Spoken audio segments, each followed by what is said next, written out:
Sir आपने short term की बात की। मैं आपसे ये जानना चाहूँगी अगर शॉर्ट टर्म में इन्वेस्ट करना है, गोल्ड सिल्वर पर हम लगातार चर्चा भी कर रहे हैं। तो क्या लग रहा है क्योंकि चाँदी को ये कहा जाता है कि चाँदी कब धोखा दे दे कुछ नहीं कहा जा सकता और ये जीता जागता है उदाहरण जो हमने देखा, चाँदी के रेट जिस तेज़ी के साथ बढ़े थे, उसी तेज़ी के साथ वो गिरे भी हैं।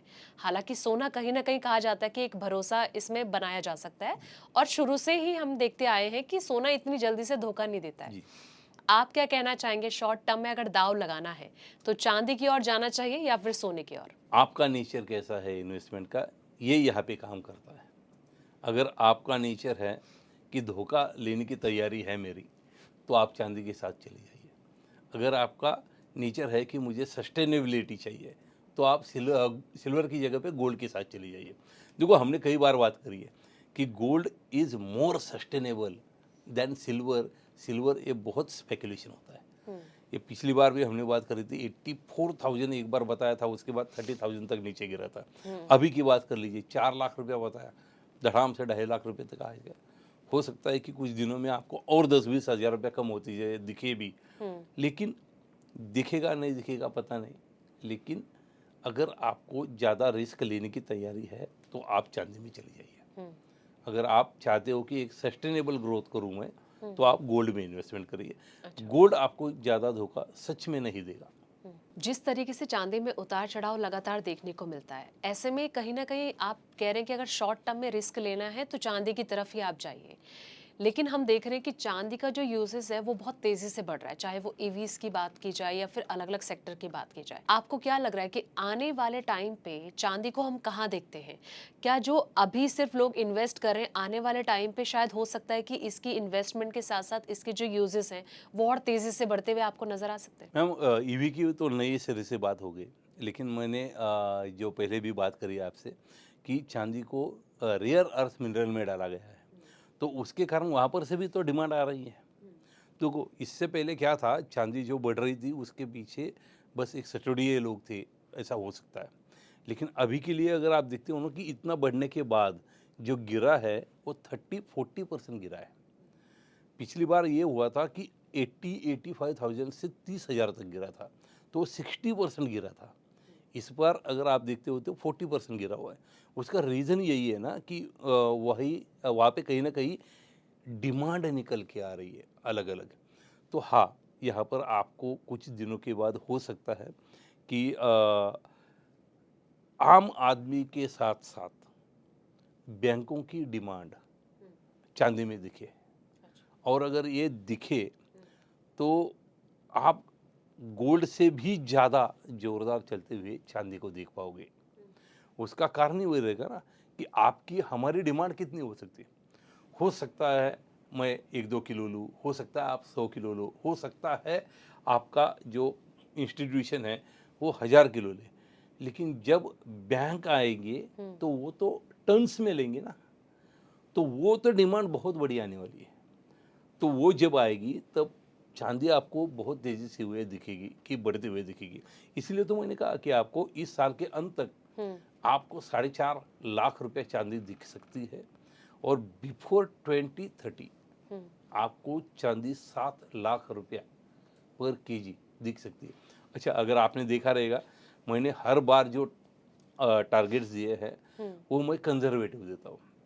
उसका रीज़न है यही है कि आपको सही आंकड़े मिले या आपको सही फ़ायदा हो। हम्म। यानी कि आपको समझना होगा कि मैंने कंज़र्वेटिव बोला है, तो हम्म। 7 लाख से भी ज़्यादा हो सकता अच्छा। है। जी। चांदी जी, जी, जी। 7 लाख से भी ज्यादा हो सकती है या 2030 के तक। पहले। ओके। या अच्छा। बिल्कुल सर, एक बहुत बड़ी प्रेडिक्शन आपने ये कर दी है। जी। अब देखते हैं कि आखिर हालाँकि ये कहा जा सकता है कि शायद ऐसा ना हो कि ये सच भी हो जाए, क्योंकि हमने देख लिया कि 4 लाख तो क्रॉस कर ही गई थी और बहुत सारे अलग-अलग एक्सपर्ट भी इसको लेकर प्रेडिक्ट कर रहे थे और वो सच होती हुई भी नज़र आई है। सर मैं एक चीज़ और आपसे ये जानना चाहूँगी कि चाँदी और सोने के अलावा अगर देखा जाए तो एल्यूमीनियम हो गया, कॉपर हो गया, इसकी डिमांड में मार्केट में बहुत तेज़ी से बढ़ रही है। लोग इस ओर भी जाना पसंद कर रहे हैं। तो क्या लग रहा है कि आने वाले वक़्त में या ये भी कुछ कारनामा करते हुए नज़र आ सकते हैं और इस ओर इन्वेस्टर का रुझान जा सकता है? एल्यूमीनियम का तो मुझे ख़ास पता नहीं, लेकिन हाँ, कॉपर की बात करना चाहूँगा मैं हुँ। कि कई इंडस्ट्रीज़ में अ, सिल्वर को रिप्लेस किया जा रहा है कॉपर के साथ, तो उसके कारण कॉपर की डिमांड बढ़ती हुई दिखेगी आपको। अब उसे मैं एनालाइज नहीं करता हूँ, लेकिन क्योंकि चांदी के लिए एनालाइज करते वक्त ये सामने आ जाती है हर एक चीज़, क्योंकि उनके फंडामेंटल्स हमारे सामने आ जाते हैं, तो वहाँ पे मुझे ये समझ में आ रहा है कि चांदी के साथ साथ आपको कॉपर्स में भी बढ़त दिखेगी। हो सकता है नेक्स्ट नेक्स्ट चांदी, आपकी जो चांदी होने वाली है वो कॉपर के कारण हो सकती है। अच्छा। तो कॉपर भी बढ़ेगा, लेकिन उसके आंकड़े मेरे पास अभी खास तौर पे है नहीं, लेकिन बढ़ते हुए नजर आ रहे हैं नक्की। मतलब आप ये मानते हैं कि ये भी आने वाले वक्त में इन्वेस्टमेंट का एक बेस्ट जरिया बनने वाला है? हाँ, लेकिन आप कितने इन्वेस्टमेंट करोगे? आप मुझे बताइए कि गोल्ड तो ठीक है, गोल्ड को तो अब अपने हाथों से काफ़ी सारा दूर हो गया है, लेकिन चांदी अगर आप किलोज़ में लेके घर पे रखते हो, बाद में कॉपर कितना रखोगे आप घर में? तो ये पॉसिबल नहीं है ना।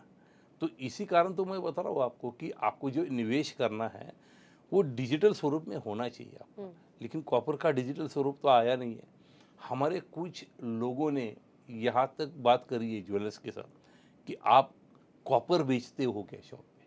अच्छा। अब अगर आप मुझे बताओ कि ये चीज़ें होने लगी, तो उनको अपना खुद का दुकान जो सिल्वर गोल्ड का था, क्या सभी मेटल्स के लिए ओपन करना चाहिए? ये हो नहीं सकता ज़्यादा। इसलिए मैं ये कहूँगा कि आप कॉपर करिए, लेकिन डिजिटल स्वरूप में, यानी कि एमसीएक्स पे करिए। रिस्क बहुत ज़्यादा है, समझना होगा आपको रोल ओवर, क्योंकि उसके कॉन्ट्रैक्ट्स 2-2 महीने के रहते हैं, तो आपको कहीं वहाँ पे नुकसान ना हो, इसलिए आपको ब्रोकर के साथ ही वहाँ पे इन्वेस्टमेंट करनी चाहिए। सर, रिस्क की आपने बात की।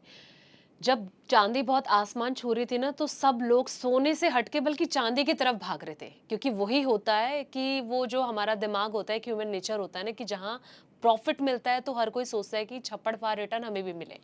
चांदी में बहुत लोगों ने पैसा लगाया और उसी तरीके से उन्हें उतना ही नुकसान भी हुआ।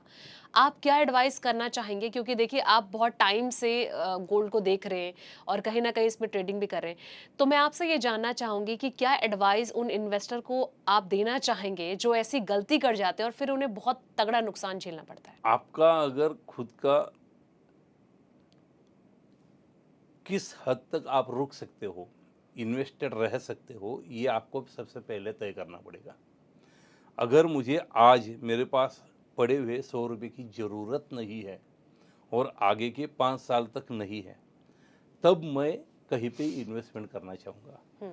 अगर मुझे ज़रूरत रहने वाली है 2 या 3 महीने में, तो मैं ये सलाह कतई नहीं दूंगा कि आप इन्वेस्टमेंट करिए किसी भी मेटल्स में या शेयर्स में। तो मैं तो ये कहूँगा कि आप उसे अपने लिक्विड या डेट फंड में रख दीजिए। हाँ। अगर आप 1 साल या 2 साल के लिए जाना चाहते हो, तो मैं एडवाइस करूँगा कि आप गोल्ड में चाहिए, सिल्वर फिर भी रिस्की है। लेकिन अगर आप 5 साल तक रुकना चाहते हैं, तो मैं ये कहूँगा कि आप गोल्ड और सिल्वर दोनों में 50-50 कर दीजिए। हाँ, मैं अभी शेयर मार्केट को लिटरली में तवज्जो नहीं दे रहा हूँ, अच्छा। लेकिन आपको यहाँ पे गोल्ड सिल्वर में इन्वेस्टमेंट करनी चाहिए। बिल्कुल।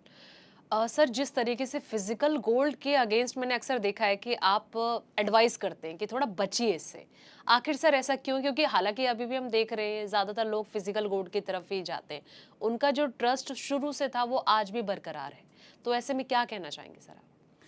मैडम, इसका कारण है, सबसे बड़ा कारण ऐसा है कि भारत में कहीं पर भी गोल्ड मिलता नहीं है, और बहुत कम मात्रा में कन्नूर या कर्नाटक में जहाँ पे मिलता है वो खदान है, वहाँ पर से बहुत कम मात्रा में आता है। तो हमें जितना भी गोल्ड आप डिमांड करते हो वो हमें बाहर से लाना पड़ता है। तो बाहर से लाना है मतलब आपको अपने पास का पैसा जो विदेशी मुद्रा में अपने पास पड़ा हुआ है वही देना पड़ेगा, क्योंकि आप और हम गवर्नमेंट को या उस एजेंसी को तो इंडियन रुपीस में पैसा देंगे ना, लेकिन वो बाहर से लाने के लिए क्या देगा? डॉलर्स देगा। तो आपकी जो विदेशी चलन की जो मात्रा है वहाँ पर लिक्विडिटी है वो कम कर रहे हो आप। आज अगर आप देखते हो 700-800 टन्स ऑफ गोल्ड, जिसकी कीमत 5 लाख करोड़ रुपया है, इतना पैसा आने के बाद अगर वो प्रोडक्टिव नहीं है, आप उसे उठा के अगर अपनी तिजोरी में रख रहे हो, तो फिर आप क्या कर रहे हो? अपने देश में का प्रोडक्टिव या तो फिर आपका लिक्विडिटी आप खत्म कर रहे हो। इससे क्या हो रहा है ना, अगर आप देखो कि कुछ दिनों से आपने देखा है नहीं देखा है, लेकिन इंटरेस्ट रेट थोड़े थोड़े करके बढ़ रहे हैं। तो उसका कारण यही है ना, लिक्विडिटी खत्म कर रहे हो। डिमांड एंड सप्लाई का ही रेशियो है ये सब कुछ। आपका डिमांड है इसलिए तो गोल्ड के रेट बढ़ रहे हैं, आपका डिमांड है इसलिए तो चांदी का रेट बढ़ रहे हैं, और ये लाने के लिए हमें फिर से लिक्विडिटी कम कर रहे हैं। और ये लिक्विडिटी कम ना हो इसलिए मैं आपको बोल रहा हूँ कि आप लोग डिजिटल गोल्ड में लेके रखो। डिजिटल गोल्ड का फायदा ये होता है कि आपका गोल्ड की डिमांड पूरी हो जाती है, लेकिन वो आपको डिजिटल स्वरूप में आपके पास पड़ा रहता है। बिल्कुल। तो इसके लिए फिजिकल लाने की जरूरत है क्या? हाँ, लेकिन वो उतनी मात्रा में नहीं हो जाता है। तो यहाँ पर लोकली उसकी डिमांड पूरी हो जाती है। और अगर आप और एक चीज़ करो, इस पॉडकास्ट के जरिए मैं आपके दर्शकों को कहना चाहूँगा कि आप अगर हो सके आपके पास का गोल्ड, उसे भी अगर आप डिजिटल स्वरूप में लेके आओ, ज्वेलर्स के साथ बात करिए, डिजिटल कंपनियों के साथ बात करिए, और वहाँ पर अगर आप अपने गोल्ड को डिजिटल स्वरूप में कन्वर्ट कर लो, तो उससे और एक फ़ायदा होगा। जो डिमांड यहाँ पे क्रिएट हो रही है वो यहीं पर से पूरी हो जाएगी, और मार्केट में गोल्ड के रेट एक एक सस्टेनेबल हो जाएंगे, और अपनी लिक्विडिटी भी बनी रहेगी।